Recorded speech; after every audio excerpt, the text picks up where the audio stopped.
¿Cómo se sienten hoy, estimados estudiantes? ¿Con ganas de aprender mucho? Seguro que sí. El día de hoy desarrollaremos el tema denominado distribución de cargas, en donde aprenderemos los conceptos de fuerza equivalente, distribución de cargas en vigas y distribución de fuerzas en armaduras simples. Para iniciar, vamos a plantear la siguiente interrogante. ¿Qué cargas soportan las estructuras? Si observamos una estructura, podemos observar que regularmente están sometidas a diferentes cargas externas. Por ejemplo, si tenemos la carga del agua sobre el dique de una represa, si tenemos el viento que forma una carga sobre este edificio, o la nieve que realiza una carga sobre el techo de una casa, entonces se trata de situaciones de estructuras que están soportando cargas externas. Después de haber observado esos casos particulares, vamos a responder las siguientes preguntas, muy fáciles y estoy seguro que para ustedes también resultarán muy sencillas. ¿Qué carga recibe las paredes del edificio?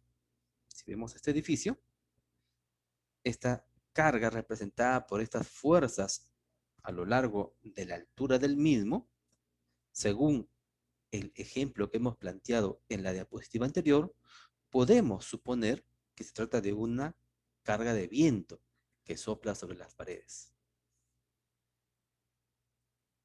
Pero, ¿carga y fuerza son lo mismo?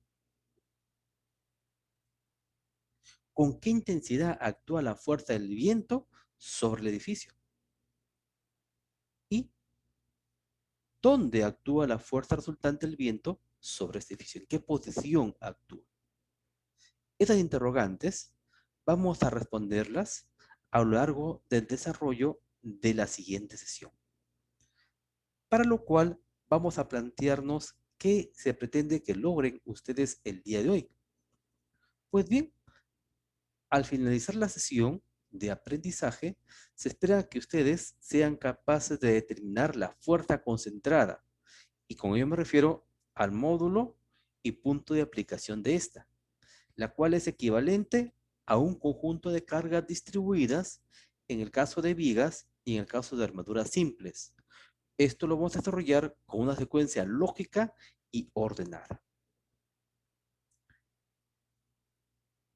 Para desarrollar este tema y poder lograr la meta trazada, se requiere que ustedes previamente revisen los siguientes conceptos: nociones de álgebra, geometría y trigonometría, vectores.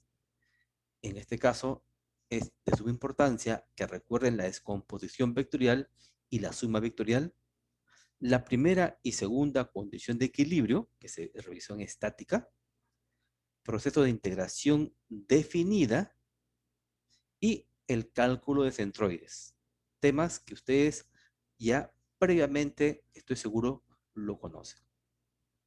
Con estos requisitos, podemos nosotros ya comprender los siguientes conceptos: la diferencia entre carga y fuerza, lo que es fuerza equivalente, distribución de cargas en vigas y distribución de fuerzas en armaduras simples.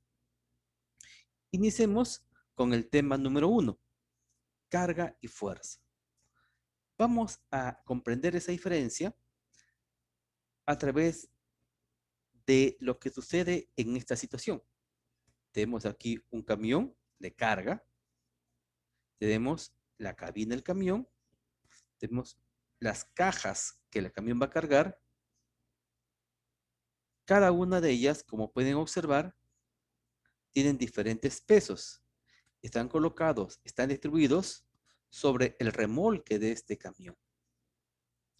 Una representación esquemática de cómo se han distribuido estas cajas lo proporciona esta gráfica, donde las fuerzas de cada una de esas cajas sobre la plataforma del remolque están representados por estos vectores de color azul, distribuidos a lo largo de la longitud del remolque, y si la distribución no es uniforme a lo largo del ancho, también podemos considerar que se distribuyen a lo largo de esta área respectiva. Una vez comprendido este esquema, entonces veamos la diferencia entre ambos conceptos. ¿A qué me refiero cuando digo carga? Pues me refiero justamente a la fuerza que se distribuye por unidad de longitud, o como hemos dicho también, por unidad de área, si es que considero también el espesor, sobre la que se aplica justamente esta distribución. Entonces, la carga es una fuerza por unidad de longitud o por unidad de área. En la gráfica mostrada, como ya hemos indicado, será el peso distribuido que está representado por el conjunto de vectores azules. Todo esto es la carga. ¿Y la fuerza entonces qué viene a ser? Muy bien. Cuando esta longitud o área, ¿no? Desde el caso que hemos dicho, si considero el espesor del remolque, es en este caso despreciable en comparación con las dimensiones del cuerpo. Es decir, si yo elijo acá un puntito, ¿correcto? Dentro de toda esta longitud, digamos un puntito aquí, dentro de toda esta longitud, en ese puntito está aplicado justamente una fuerza. Entonces, miren, cuando yo considero un punto dentro de toda longitud, la longitud de ese punto es despreciable, ¿verdad? Para esa magnitud física. Entonces, la fuerza que se elige va a estar aplicado solamente en un puntito. Esa fuerza se llama una fuerza concentrada y es una de las muchas fuerzas que están dentro de la carga que soporta el remolque. ¿Correcto? En ese sentido, en la gráfica mostrada correspondería a un vector azul específico dentro de la carga. ¿De acuerdo? Entonces, creo que con esta eh, definición podemos distinguir entre ambos conceptos. Vamos a aplicar esta diferencia para comprender el punto número 2, denominado fuerza equivalente. El proceso a seguir es muy sencillo. Primero, así como hemos visto en el caso del remolque, tenemos un sistema físico, obviamente con carga. El tema físico en este caso viene a ser la viga, que tiene dos soportes, un pasador y un apoyo de rodillo. Observen que la carga está diseñada por este conjunto de bloques colocados sobre esta viga. En segundo lugar, hacemos una representación de la carga, a la cual llamaremos W, a través de fuerzas que se distribuyen a lo largo de la viga. Se ve más o menos la forma como la carga se ha distribuido y la forma como las flechitas están colocadas a lo largo de esta longitud de la viga. Entonces, la carga en este caso viene a ser la fuerza por unidad de longitud sobre la viga. En muchas situaciones, este interés hallar una fuerza equivalente a este conjunto de fuerzas distribuidas.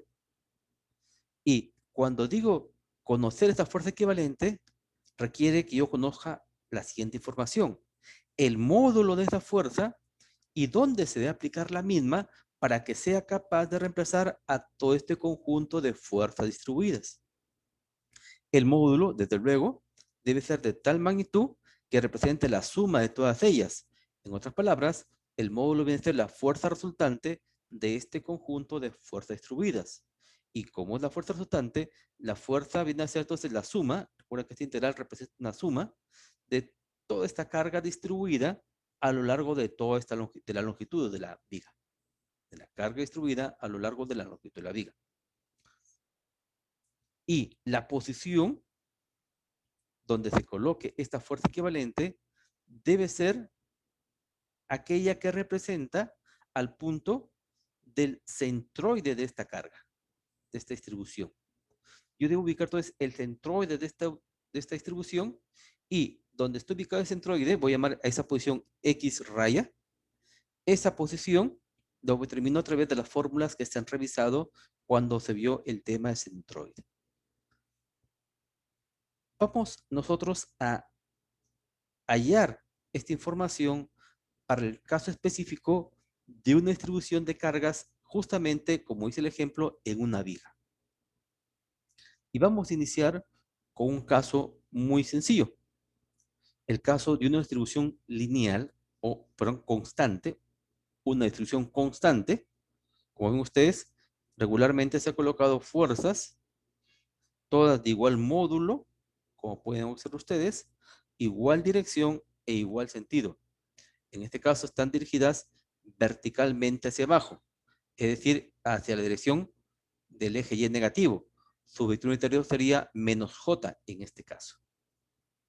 La carga observada, en este caso lo estamos llamando con el nombre de omega. Omega, kilogramo fuerza sobre metro. Kilogramo fuerza es una unidad de fuerza, obviamente, y metro es una unidad de longitud. Como ya hemos establecido, estas son las unidades entonces para la carga. La longitud de la varilla la estamos conteniendo como L. ¿Cómo determinaremos la fuerza equivalente para esta distribución? Ya hemos dicho, hallando la fuerza resultante y su punto de aplicación. Iniciamos con la fuerza resultante. Como se ha establecido, la fuerza resultante es la sumatoria de todas estas fuerzas. Fi representa cualquiera de estas fuerzas. Recuerden que todas las fuerzas tenían igual módulo, igual dirección e igual sentido. Todas son paralelas entre sí. Así que elegiré al azar por acá, en esta posición, una de estas fuerzas. Recuerden, la fuerza Fi está hacia abajo y tiene la misma magnitud, el mismo módulo, la misma intensidad que cualquiera de sus adyacentes. Esta Fi es una fuerza que he colocado aquí al azar, he elegido una fuerza aquí al azar, en una posición Ri cualquiera, y con esta posición se da en el eje X, puedo llamarla X cualquiera en dirección Y, porque estamos en el eje X hacia la derecha. Esta es la posición, por tanto, de esta fuerza arbitraria, cualquiera elegida, dentro del conjunto de fuerzas distribuidas. Entonces, la suma de esa fuerza Fi cualquiera, ¿correcto? La suma de todas esas fuerzas Fi me da la fuerza resultante. Ahora, esta fuerza Fi, ¿cómo es que yo la voy a representar? Es muy sencillo. Dijimos que la fuerza elegida es en una longitud despreciable. Una longitud despreciable es una longitud muy pequeñita, porque aquí corresponde a un punto, a la cual la puedo llamar yo como diferencial de X, por ser una longitud pequeña. Entonces, la fuerza, hemos dicho, sería el producto de la carga por la longitud correspondiente. La carga, omega, por la longitud que corresponde a esta fuerza en particular, muy pequeñita, que es un punto en realidad, es diferencial de X. Si ustedes se percatan, sería el área de este rectángulo, ¿no?, que envuelve solo esta fuerza específicamente. El área es base por la altura. Base, que es diferencial de X, por la altura, que es omega. Eso me da el valor de esta fuerza Fi cualquiera. Y la dirección de esa fuerza, ya establecimos que como va hacia el eje negativo Y, entonces le corresponde vector unitario menos J. ¿De acuerdo? Así como está aquí. Y así como esa fuerza, hay muchas fuerzas. ¿Cuántas? Pues por cada punto en realidad hay una fuerza. Claro, yo he colocado aquí algunas, pero no es que solamente hay en ellas. En cada punto hay una fuerza aplicada. Entonces puedo decir que si en cada punto hay una fuerza, pues acá hay una cantidad infinita de fuerzas a sumar. Y como es una sumatoria que tiende al infinito, se convierte en una integral. Esta sumatoria se convierte en una integral y esta Fi está representada por esta expresión. De modo que, entonces, la fuerza resultante la puedo representar así. La integral es una suma de infinitos términos de esta fuerza que está por acá. Ahí la podemos observar. Y la suma abarca a lo largo de toda esta varilla. Y la varilla comienza en una posición 0 y termina en posición X igual a L. L es la longitud de la varilla. Muy bien. Recordemos entonces que esta fuerza resultante debe reemplazar a este conjunto de fuerzas. Por eso es que estamos sumando todas ellas.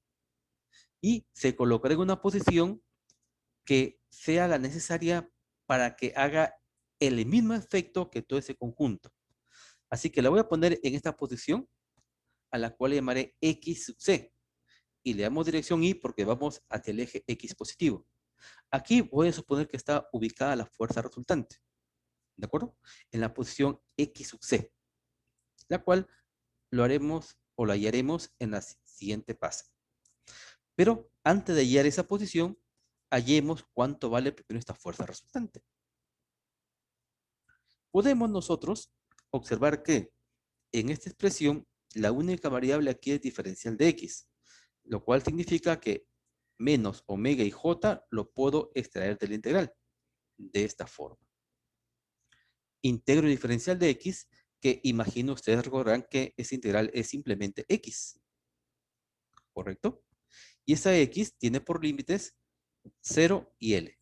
0, el límite inferior, y L es el límite superior, que abarca la longitud total de la varilla. Cuando reemplazo los límites, primero reemplazo el superior, L, luego el inferior, 0, ambos límites de poder reemplazar se resta. Y obviamente, aquí simplemente obtengo menos omega por L, J. Es decir, que la fuerza resultante, ojo acá, va hacia el eje Y negativo, menos J.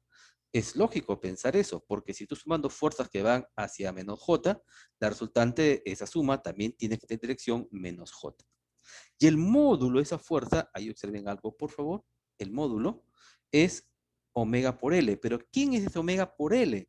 Es el área de esa distribución de fuerzas. Ojo acá, omega es la altura y L es la longitud. El área de este rectángulo es una distribución rectangular de fuerzas. ¿Cómo se halla? Base por altura. La base que es L por la altura que es omega. Y aquí lo estamos observando. Omega por L. La altura por la base. Noten entonces esta observación muy importante. La fuerza resultante de una distribución de fuerzas o de un conjunto de fuerzas distribuidas viene a ser igual en módulo al área de dicha distribución. Y aquí lo estamos observando, ¿no? Su módulo de la fuerza resultante es igual al área de la distribución de fuerzas que tenemos sobre la viga, como primera conclusión.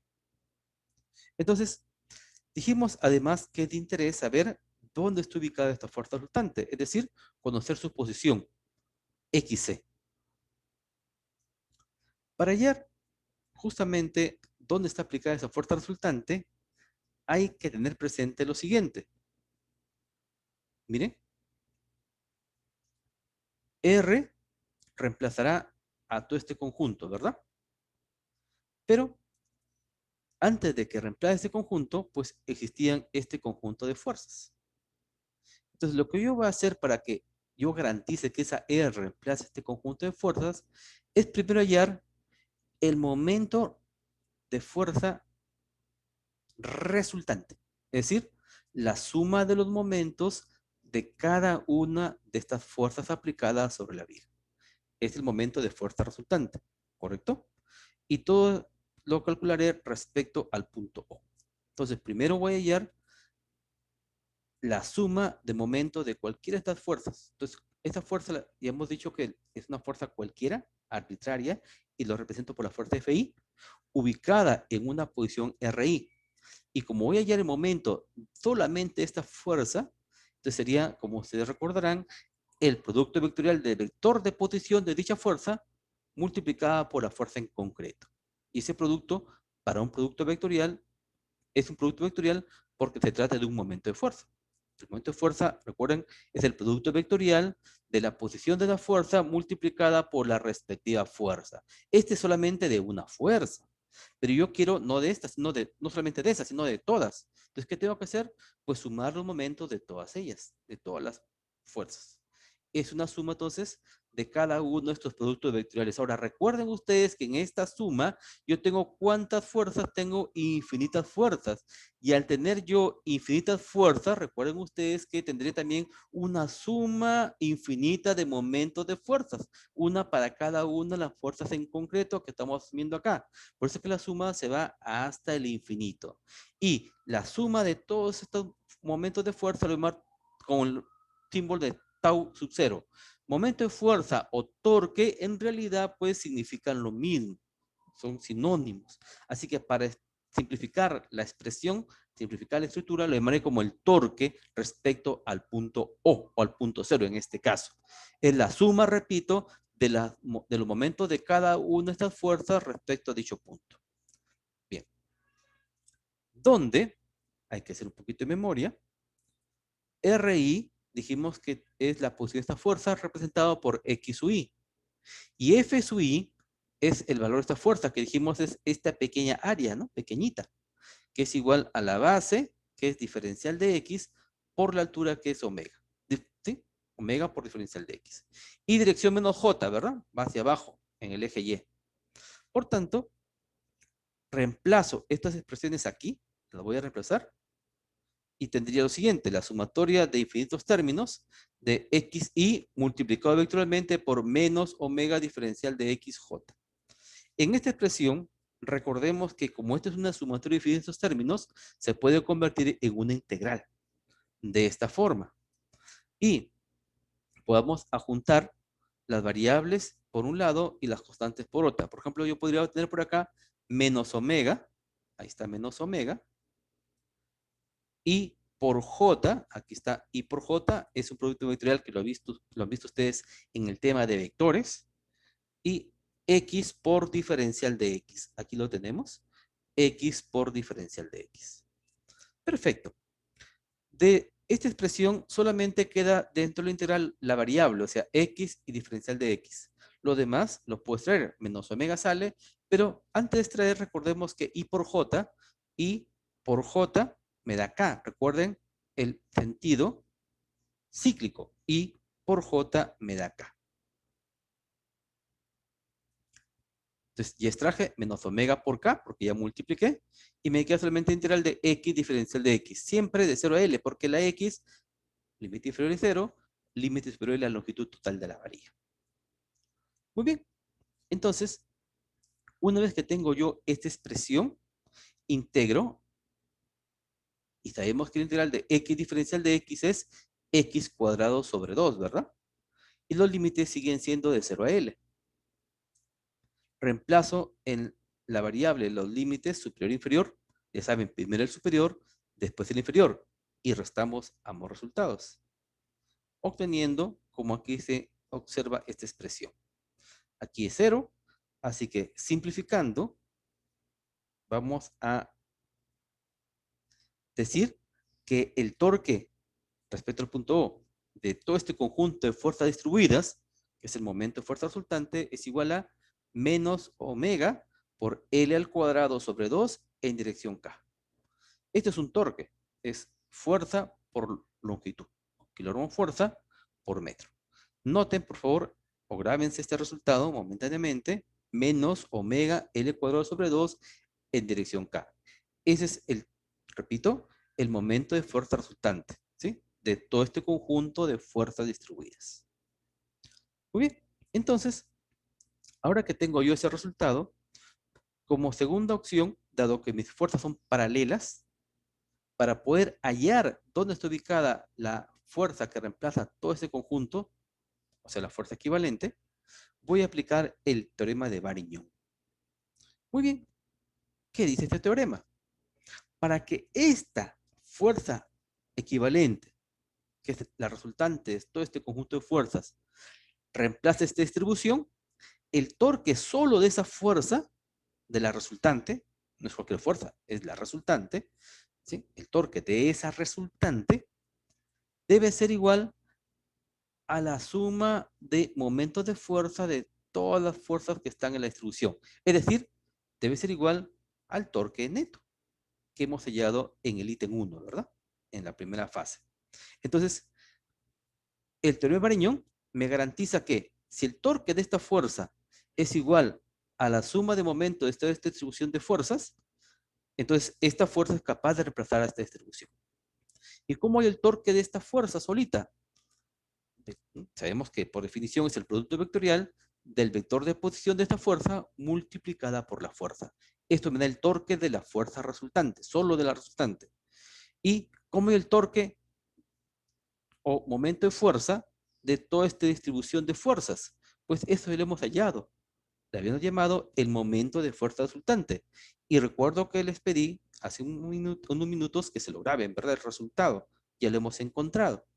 Entonces solamente voy a hacer memoria. Este vector RC es este vector que está aquí. Tiene esta expresión. Su posición le hemos llamado XC porque está en el eje X. A la derecha es el eje X. Y viene a ser para mí el vector unitario a lo largo del eje X. R, ¿se acuerdan? Es la fuerza resultante, la hemos hallado ya. Y solamente para que hagan memoria nuevamente, representa esta fuerza al área de la distribución, ¿no? Recuerden ustedes que es la altura por la base. Omega por L de módulo. Y menos J porque va hacia el eje Y negativo, desde luego. El torque que le dije hace un momento que se graben tenía esta expresión. ¿Lo recuerdan? Menos omega L cuadrado entre 2K.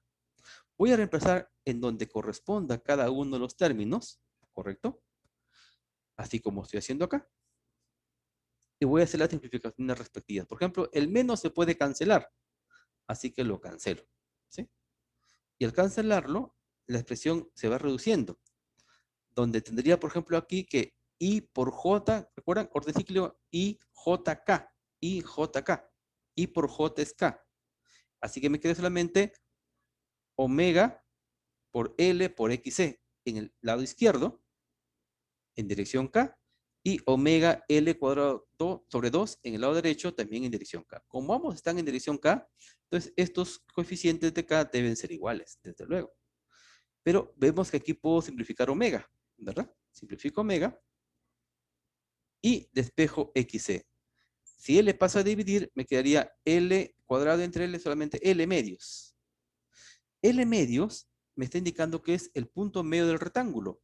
Nuevamente, si podemos observar, nos daremos cuenta que la fuerza equivalente, que es la resultante de toda esta distribución de fuerzas, debe estar aplicada ¿dónde? En el centroide de dicha distribución. Para un rectángulo de fuerzas, ¿dónde está su centroide? Si es uniforme la distribución, en su punto medio. Si la longitud total es L, el punto medio sería ¿cuánto? Pues X sub C sería L medios. L medios sería el punto donde está aplicada la fuerza resultante. Entonces, miren, esta otra observación es importante. Así que vale la pena repetirlo. Primera observación, la fuerza resultante de la distribución de fuerzas corresponde al área de esa distribución, ¿no? Me refiero a su módulo. Y la posición donde se ubica esa fuerza corresponde al centroide de la misma distribución. ¿De acuerdo? Estoy seguro que hasta aquí ustedes han comprendido correctamente y los invito a que revisen el segundo video donde se muestra un ejemplo de aplicación y se profundiza más sobre ese tema. A continuación, vamos al ítem 4, que corresponde a la distribución de fuerzas, pero en armaduras simples. Si vamos a hacer una distribución en armaduras simples, entonces podemos primero definir lo que es una armadura simple. Y esa definición es muy fácil de comprender. Una armadura simple no es más que una estructura básica compuesta por miembros interconectados. Y estos miembros son capaces de conservar en equilibrio estático las fuerzas que pueda recibir, las fuerzas a las cuales se le hayan aplicado. A manera de ejemplo, vamos a ver estas armaduras muy facilitas. Miren estas estructuras muy sencillas que estamos observando acá. Tenemos acá, en esta estructura, tres miembros. Está compuesto por las barras AD, CF y BE. Tres miembros. Y esos miembros, o elementos también les pueden llamar, están unidos en los siguientes pasadores. Estos pasadores, nosotros los vamos a denominar con nombre de puntos, ¿correcto? O nodos, o nudos. Acá tengo un nudo, por ejemplo, B, acá, B, que es este punto que une los dos elementos. Este punto C es un nudo que une estos dos elementos. Y acá hay un tercer punto, el punto E, que es un nudo que une estos dos elementos. ¿Ven? Los elementos están unidos por pasadores, a los cuales los llamaremos nudos, ¿no? Que son los puntos, en este caso, B, C y E.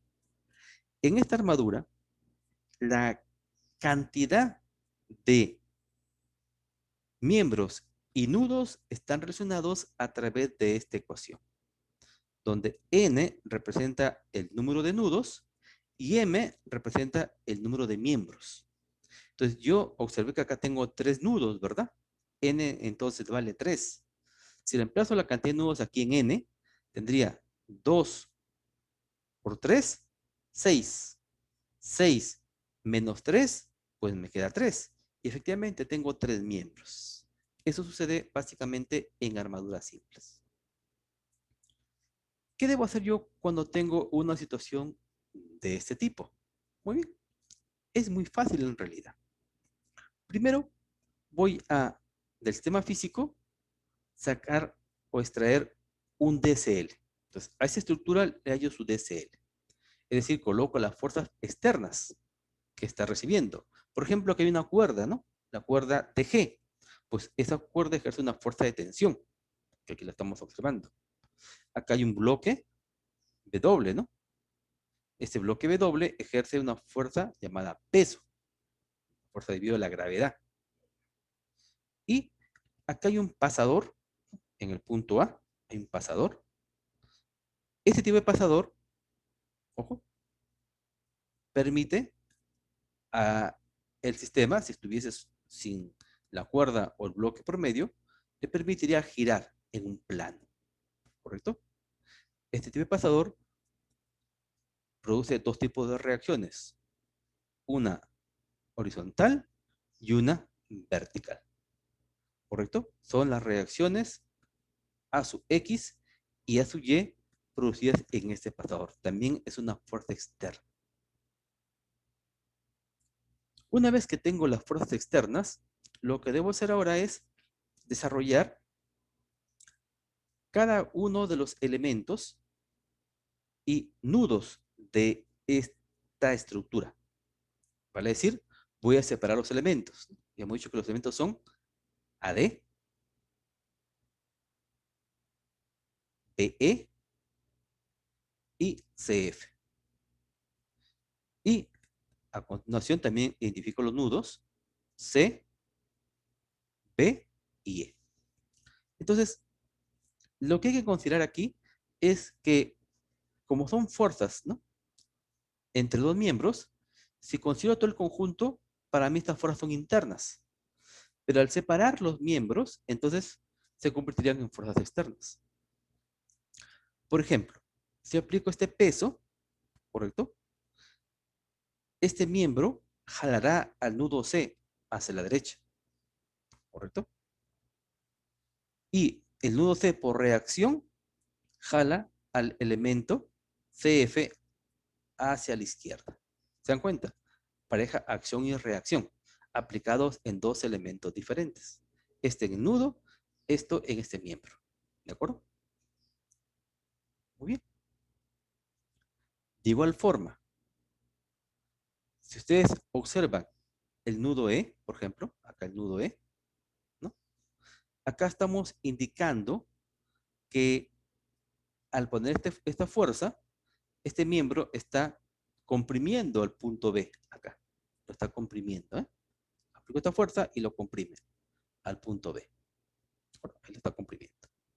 Entonces, si al punto B, a este nudo B, le estamos aplicando una fuerza hacia abajo, entonces, ¿qué debo suponer yo? Que la reacción de B sobre el miembro debe ser hacia arriba. Pareja acción y reacción, como pueden ver ustedes acá. ¿De acuerdo? De igual forma, cuando apliqué la fuerza aquí, este miembro jaló al punto C. ¿Hacia dónde? Lo está empujando hacia allá, ¿no? Aquí aplico una fuerza, lo empuja hacia arriba, al nudo C. Entonces, esta es la fuerza que este miembro CF está ejerciendo sobre el nudo C. Acción.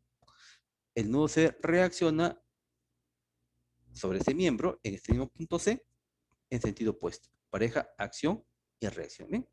Todo está sometido a parejas de acción y reacción. Bien. Finalmente, puedo hacer lo mismo entre estos dos puntos, ¿no? Cuando aplico esta fuerza, puedo decir que este miembro CF aplica una fuerza de compresión sobre el punto E en este miembro. ¿Sí? Este reacciona y empuja al nudo E en sentido opuesto. Acción y reacción. Entonces, este DCL por separado que tengo de los miembros, ¿no? AD, CF, BE y los nudos B, C y E van a ser evaluados. Estos DCL van a ser evaluados a través de las condiciones de equilibrio. Y una vez que apliquemos esta condición de equilibrio, vamos a poder ser capaces de hallar las fuerzas que están produciendo entre los miembros, ¿correcto? Internamente, y también las fuerzas en los soportes de apoyo. Entonces, en ese sentido, consideraremos, después de evaluar las condiciones de equilibrio, que esta armazón es estable si se disponen sus elementos de manera que al aplicar las fuerzas se conserve la forma geométrica original. Si yo aplico una fuerza y esto se distorsiona geométricamente hablando, entonces podemos decir, podemos indicar que no existe una estabilidad del armazón. ¿Correcto? ¿Eso que nos garantiza o que nos permite observar? Seleccionar pues los materiales adecuados en función a las fuerzas que los miembros van a recibir y poder diseñar un armazón que realmente sea capaz de ser estable bajo las cargas aplicadas. Importante para todo tipo de construcción, para todo tipo de estructura. ¿Correcto?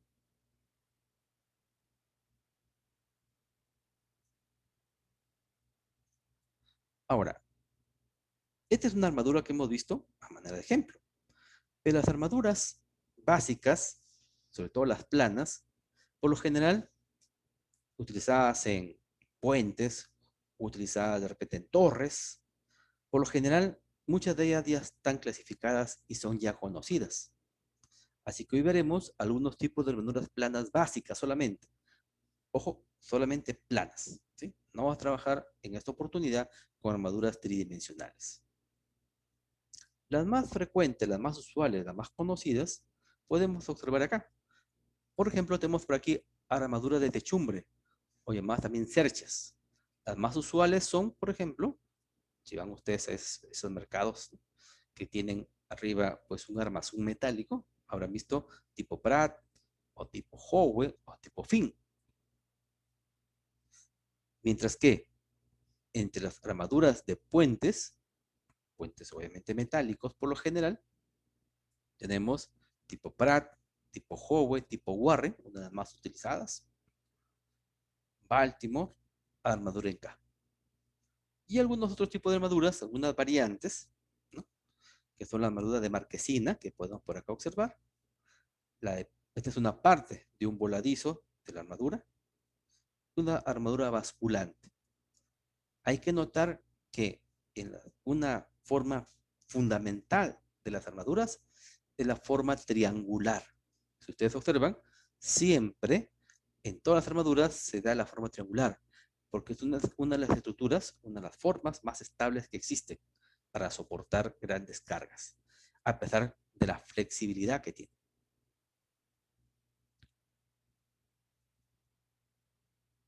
Vamos a hacer un análisis de estas armaduras simples utilizando un método solamente el día de hoy, llamado el método de los nudos o método de los nodos. Este método consiste en desmontar la armadura dibujando por separado el DCL de cada miembro y de cada nudo. Y una vez que está desmontado, le aplicaremos las condiciones de equilibrio. Similar a como hemos evaluado la armadura al inicio, ¿verdad? De este subtítulo. Vamos a hacerlo solamente con este ejemplo, a grandes rasgos, para entender a qué nos referimos con el desmontaje correspondiente. En esta armadura plana, observamos 5 miembros. Miren por acá, miembro AB, ¿sí? Miembro AC, miembro AD, miembro BC y miembro CD. 5 miembros. Tenemos además 4 nudos. El nudo A, el nudo B, el nudo C, el nudo D. Si hacemos memoria, había una relación entre la cantidad de nudos y la cantidad de miembros, ¿se acuerdan? Era 2n menos 3. N es la cantidad de nudos y el resultado M es la cantidad de miembros. Si es 2n sería 2 por 4, 8. Menos 3, 5 miembros. ¿Ven? Se sigue cumpliendo lo que habíamos ya manifestado en el ítem 4, ¿verdad? Al inicio del ítem 4. Bien, entonces vamos a representar este sistema físico por el DCL del mismo. El DCL consiste en representar las fuerzas externas que recibe esta armadura.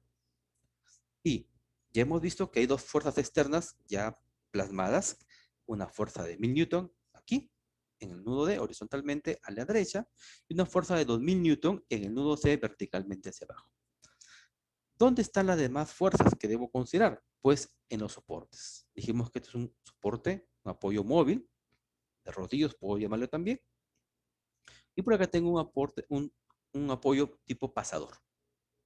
En este apoyo tipo pasador, dijimos, se dibujan dos reacciones. Una horizontal en el eje X, una vertical en el eje Y. Y en el nudo B, en el apoyo B, como es con rodillos, es móvil, solamente una reacción. Por lo general, la reacción en el nudo B, en el apoyo B, como tiene rodillos, es verticalmente hacia arriba. ¿De acuerdo? Ahora, respecto a las reacciones en A, ¿cómo sé si va a la derecha, a la izquierda, arriba o hacia abajo?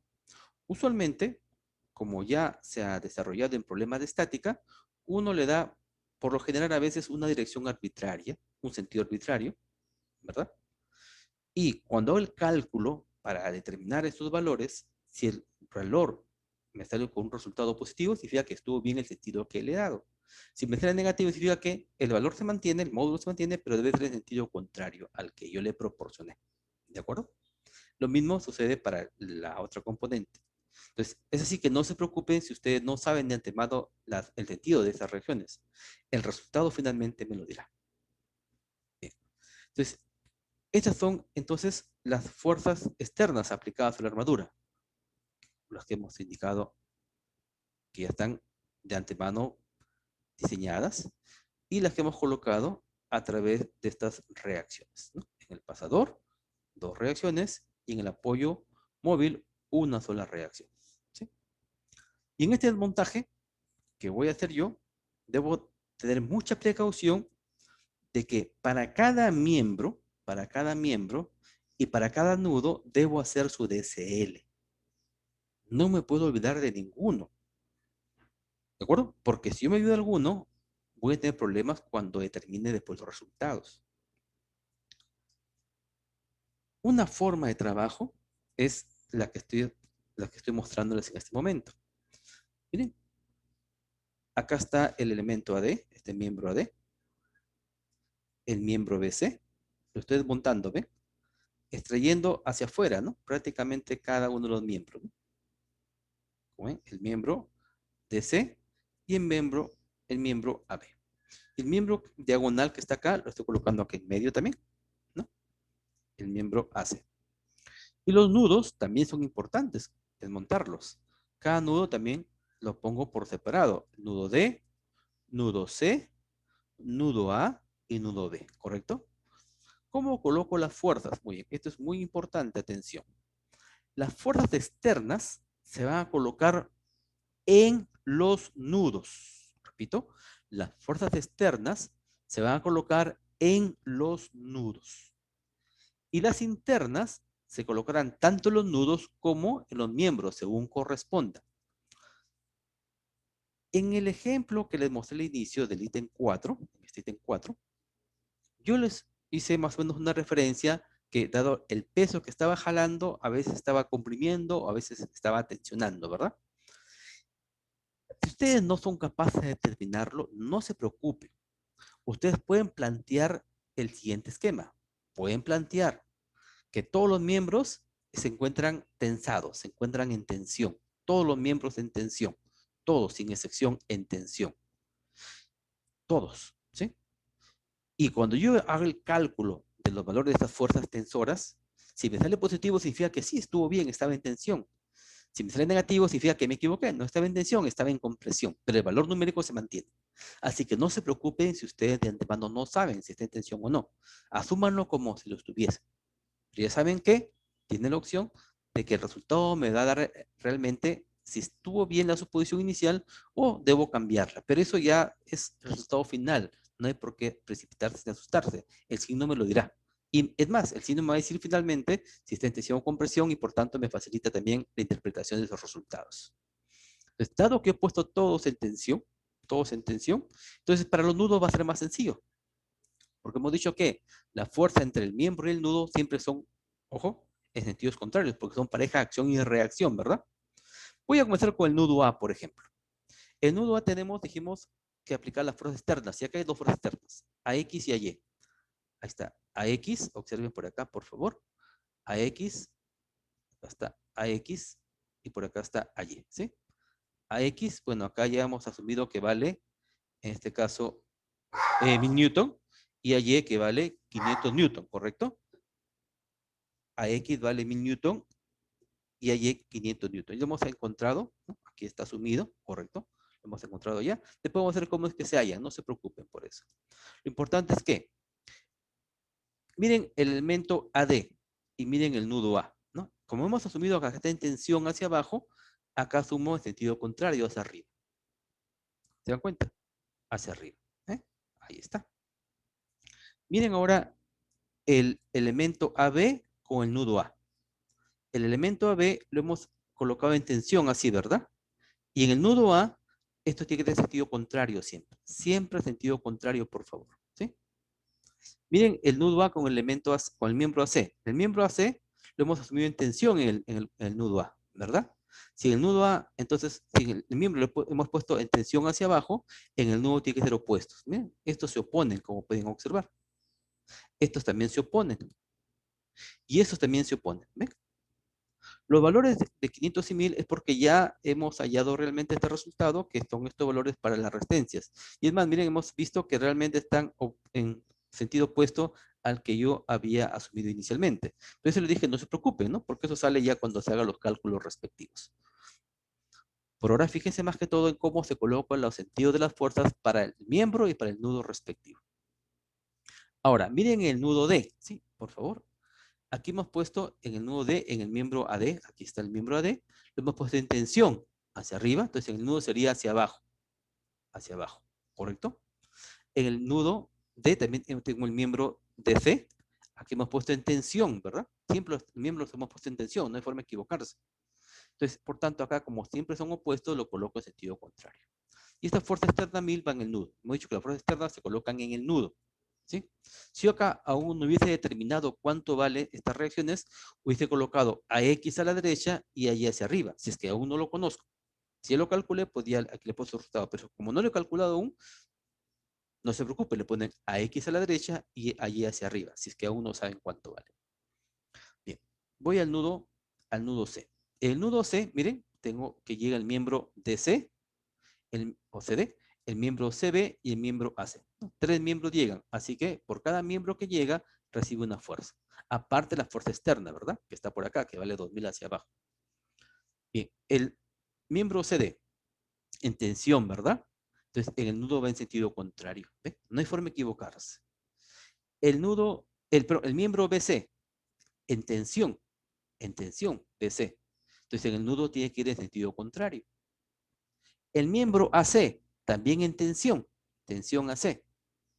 Entonces, en el nudo, porque es el nudo C, el que está aquí, ¿verdad? El nudo C, tiene que estar en sentido contrario o opuesto. Siempre en el nudo se coloca en oposición a como se colocó la fuerza en el miembro. ¿Por qué? Son pareja acción y reacción, recuerda. ¿Sí? Y hemos indicado, y repito nuevamente, que la fuerza externa se coloca en el nudo, ¿sí? En el nudo. Y voy acá por acá a colocar las fuerzas en el nudo B. Mire, acá también ya hallé, por ejemplo, que BY vale 2500, ya lo calculé, ya lo encontré, pero obviamente si no lo supiese, simplemente le pongo BY. Y como va hacia arriba, le coloco hacia arriba. Es externa, ¿verdad? Externa. Ahora, esto está en contacto con dos miembros, miembro BC y miembro AB. El miembro AB, les hago recordar que está en tensión hacia la derecha, ¿verdad? Ahí está. Por tanto, en el nudo B, en oposición, ¿no? Opuesto, ¿eh? Y el miembro BC también en tensión. Así hemos dicho, todos los coloco en tensión para no confundirme. Ahí está. Y en el nudo B siempre se coloca en sentido opuesto, porque son pareja acción y reacción. Acción y reacción. Luego voy a aplicar en el método de los nudos la primera condición de equilibrio, pero básicamente los nudos en A, en B, en C y en D. ¿Correcto? Voy a aplicar, repito, la primera condición de equilibrio, básicamente los nudos en A, en B, en C y en D. ¿De acuerdo? Así es como voy a trabajar para poder hallar entonces las fuerzas que hay entre los pasadores o en los pasadores de los miembros, ¿no? Fuerza entre los miembros en cada uno de los pasadores. ¿De acuerdo? Para poder profundizar ese tema, los invito también a ver un video que contiene un ejemplo justamente sobre este tipo de método. A continuación, considero importante que se tomen ustedes unos minutos para que reflexionen sobre lo que hemos venido trabajando y respondan las siguientes interrogantes y anoten tus respuestas en estos espacios. ¿Qué aprendí en esta sesión? Hagan una reflexión introspectiva de lo que hemos aprendido y si aún les queda duda, repitan el video. ¿Cómo lo he aprendido? Importante, ¿qué nivel de exigencia requiere este aprendizaje? Y por último, reflexionan y anotan tus respuestas. ¿Para qué me sirve conocer la distribución de cargas en vigas? Hagan pausa en el video, tómense unos minutos y anoten sus respuestas.